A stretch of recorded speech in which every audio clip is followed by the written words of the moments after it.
Merhaba, hoş geldiniz kanalıma. Bugün yine harika bir yemek yapıyoruz. Patlıcan musakka. Bunun için patlıcanlarımı pijamalı olarak güzelce soydum ve orta irilikte halka halka doğruyorum. Önceden içine 2 kaşık tuz ve yarım limon sıktığım suyumun içerisine patlıcanlarımı alıyorum. Bir miktar suyun içerisine patlıcanlarımı dinlendireceğim. Kara suyunu atacağım. Bir adet orta boy kuru soğanımı yemeklik olarak doğruyorum. İriliği çok önemli değil.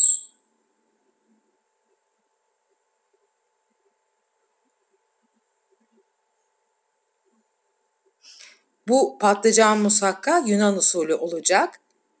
Kızartmadan fırında çiğ olarak patlıcanımı pişireceğim. Çok lezzetli oluyor. Mutlaka denemenizi tavsiye ediyorum arkadaşlar. Aynı zamanda da kızartmadığımız için hem bir miktar pislikten kurtulmuş oluyoruz, daha işimiz azalmış oluyor.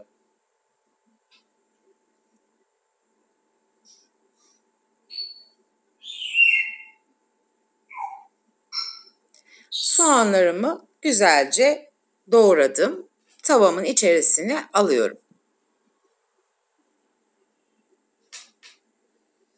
Benim sarımsaklarım biraz ufak. Onun için 5 diş sarımsak kullandım. Ama iri sarımsağı olanlar 3 diş yeterli olacaktır.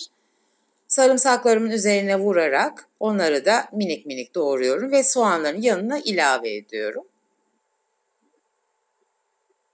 1 adet kapya biberim, 1 adet de yeşil köy biberim var.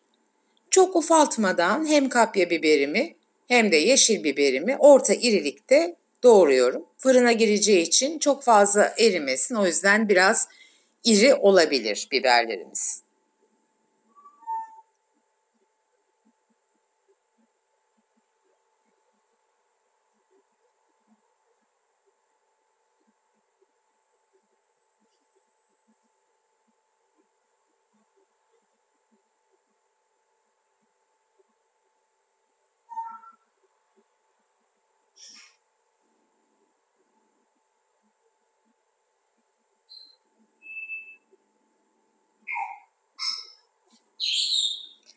Biberlerimizi de güzelce doğradık. Şimdi domatesimize sıra geldi. 1 adet orta boy domatesimi de yine orta irilikte ufaltmadan çok fazla dilimliyorum.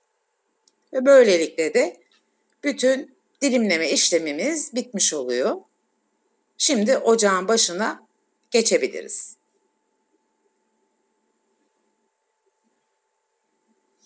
Soğan ve sarımsağımın üzerine 2 yemek kaşığı kadar zeytinyağı ilave ediyorum.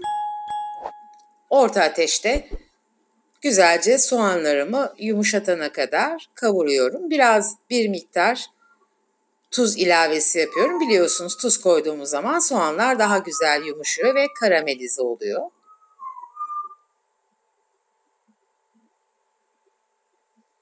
Yaklaşık 250 gram kadar orta yağlı dana döş kıymam var. Onu ilave ettim.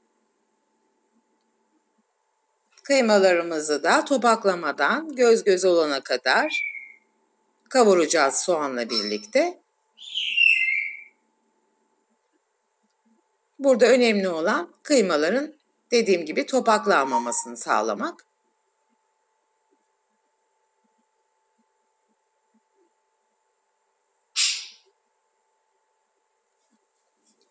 Şimdi kavrulan kıymaların üzerine doğradığımız biberleri ilave ediyoruz. Şöyle hemen 1-2 dakika kadar biberleri de kavuruyoruz. Çok fazla kavurmamıza gerek yok çünkü fırına girecek biliyorsunuz. Şimdi domateslerimizi en son ilave ediyoruz ve üzerine de tuzumuzu, çünkü bir çay kaşığı koymuştum, bir miktar daha tuz çekiyorum. Biraz da yine çekme karabiber ilave ediyorum.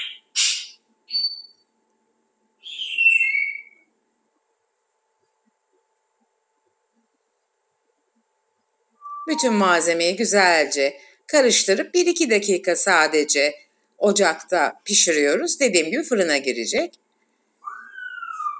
2 adet kırmızı soğanım var, mor soğan. Onları halka halka dilimliyorum. Mutlaka bu yöntemi deneyin. Çok lezzetli oluyor. Başka bir lezzet katıyor yemeğe. Halka doğradığım soğanlarımı borcamımın dibine döşedim. Üzerine bir miktar çekme tuz koydum ve çok az zeytinyağı ilave ediyorum. Soğanlarımın üzerine de patlıcanlarımı güzelce diziyorum.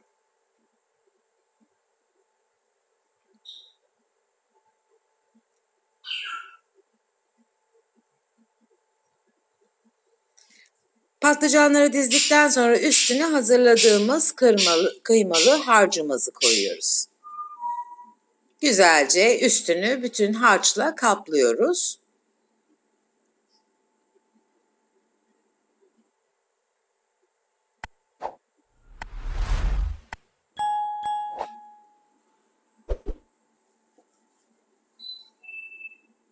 Son olarak da kalan patlıcanlarımızı yine harcımızın üzerine dizdik. Şimdi benim 1 yemek kaşığı domates salçam var. Üzerine çok az tuz ilave ediyorum. 1 yemek kaşığı zeytinyağı ilave ediyorum. 1 su bardağı da kaynar su koyup salçamı güzelce açıyorum. Bu salçalı suyumuzu yemeğin üzerine döküyoruz. Fırınımı önceden 220 derecede ısıttım. Şimdi yemeğimi fırınıma vereceğim. Evet arkadaşlar, 20 dakika 220 derecede yemeğim çok güzel pişti. Üzerine şimdi bir miktar üstünü kaplayacak kadar kaşar peyniri rendemi koyuyorum. Peynir rendesiyle birlikte fırına tekrar veriyorum. Peynirler eriyene kadar. Evet, yemeğim hazır. Gördüğünüz gibi çok leziz görünüyor. Şimdi size servis etmek istiyorum. Servisi de kolay. Çok lezzetli, sulu, nefis bir yemek arkadaşlar ve çok da kolay, çabuk da pişiyor.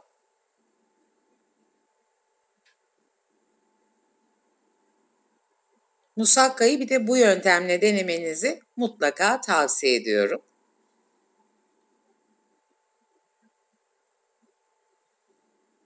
Özellikle iftara ne pişirsem diye düşünen arkadaşlar için gerçekten pratik, hemen kolay bir tarif oldu.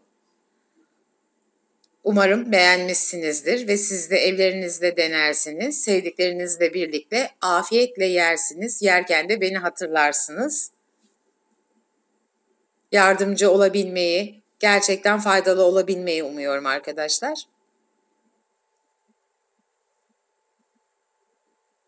Evet, yemeğimiz bu.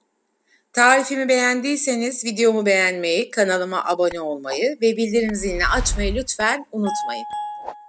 Hoşça kalın.